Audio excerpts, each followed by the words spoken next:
Une marque pour une entreprise, c'est comme une réputation pour une personne. Vous gagnez une réputation en essayant de faire des choses difficiles correctement. Nous considérons nos clients comme des invités à une fête et nous sommes les hôtes. Notre travail chaque jour est d'améliorer un peu chaque aspect important de l'expérience client. Ce qu'est vraiment le consumérisme, dans le pire des cas, c'est amener les gens à acheter des choses qui n'améliorent pas réellement leur vie. Si vous ne pouvez pas tolérer les critiques, ne faites rien de nouveau ou d'intéressant. La vie est trop courte pour traîner avec des gens qui ne sont pas ingénieux.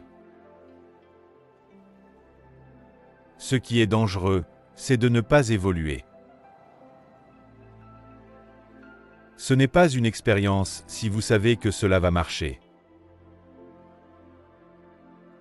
Le meilleur service client est lorsque le client n'a pas besoin de vous appeler, n'a pas besoin de vous parler. Cela fonctionne simplement. Si vous ne comprenez pas les détails de votre entreprise, vous allez échouer.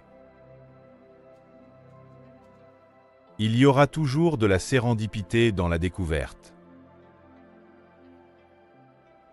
Si vous créez une excellente expérience, les clients se le disent. Le bouche à oreille est très puissant. La question courante posée dans les affaires est pourquoi? C'est une bonne question, mais une question tout aussi valable est pourquoi pas? Je pense que je suis une personne assez loufoque à bien des égards. Nous avons eu 3 grandes idées chez Amazon que nous avons suivies pendant 18 ans, et elles sont la raison de notre succès. Mettre le client d'abord, inventer et être patient. Il y a 2 façons d'étendre une entreprise. Faites l'inventaire de ce que vous faites bien et étendez-vous à partir de vos compétences. Ou déterminez ce dont vos clients ont besoin et travaillez en arrière, même si cela nécessite d'apprendre de nouvelles compétences. Les centres commerciaux font partie du passé. Ma vision est qu'il n'y a pas de mauvais moment pour innover. J'ai grandi en lisant de la science-fiction.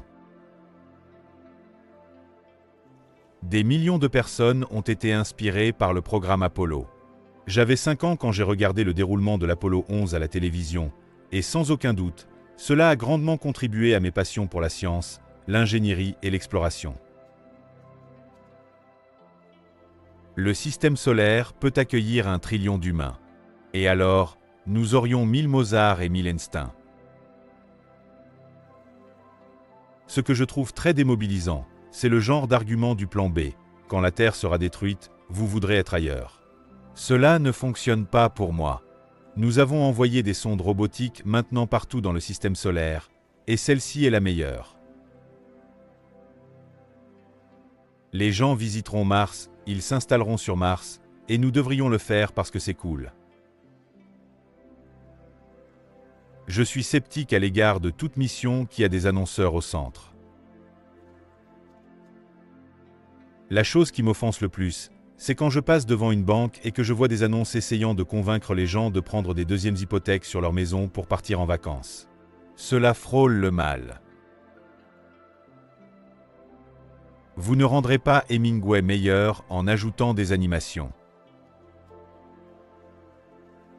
Lorsque nous construisons nos propres colonies, nous pouvons les faire près de la Terre, car les gens voudront revenir sur Terre.